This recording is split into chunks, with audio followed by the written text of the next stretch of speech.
Bismillahirrahmanirrahim. Assalamualaikum warahmatullahi wabarakatuh. Perkenalkan, nama saya Muhammad Rahim. NIM saya A1Q1211075. Baiklah, pada kesempatan kali ini saya akan membuat tugas video yang dari mata kuliah bimbingan konseling pribadi dan sosial. Baiklah, tanpa perlu berlama-lama, langsung saja ke soal pertama adalah perbedaan antara kelompok dan kerumunan. Untuk kelompok sendiri adalah kumpulan individu yang memiliki hubungan dan saling berinteraksi sehingga mengakibatkan tumbuhnya rasa kebersamaan, dan di dalam kelompok juga mempunyai visi misi dan tujuan yang sama. Nah, sedangkan untuk kerumunan adalah orang-orang yang secara tidak sengaja berada di suatu tempat, yang dimana mereka berada di tempat ini karena memiliki atau melihat objek yang sama. Baiklah, untuk yang soal kedua adalah bagaimana jika sifat individual lebih menonjol. Jika sifat individu lebih menonjol, maka seorang ini juga bisa disebut antisosial. Mengapa demikian? Karena orang yang individu biasanya dia adalah seorang yang apatis atau orang yang dengan bodoh amat, yang dengan sekelilingnya atau lingkungannya dia lebih mementingkan dirinya sendiri. Dan seorang individual juga biasanya tidak memiliki rasa empati, tidak mau bersosialisasi dan membangun pertemanan atau berinteraksi kepada lingkungannya, sehingga orang yang sifatnya lebih menonjol kepada individual biasanya ia seorang introvert. Sebagai masyarakat sosial, maka sangat penting bagi kita untuk membangun yang namanya bersosialisasi. Kita bisa membantu yang membutuhkan dengan yang tidak.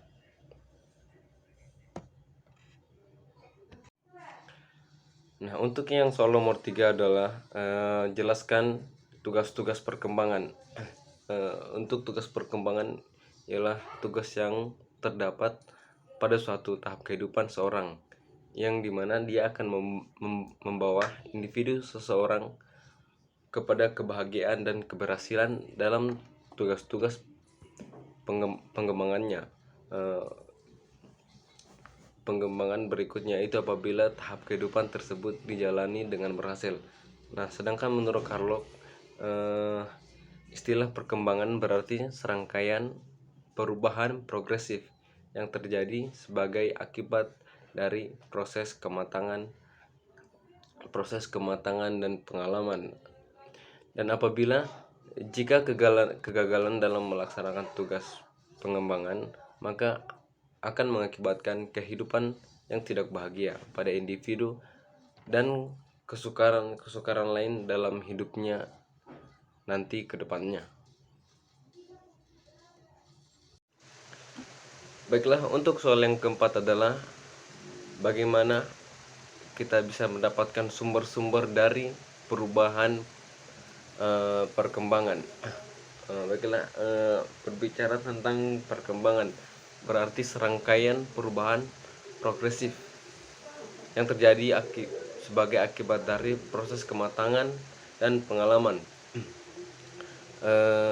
Nah, untuk sumber dari perkembangan diri dalam individu bisa kita dapatkan dari lingkungan, yang dimana di lingkungan tersebut kita banyak mendapatkan pelajaran dari yang baik dan juga yang tidak baik.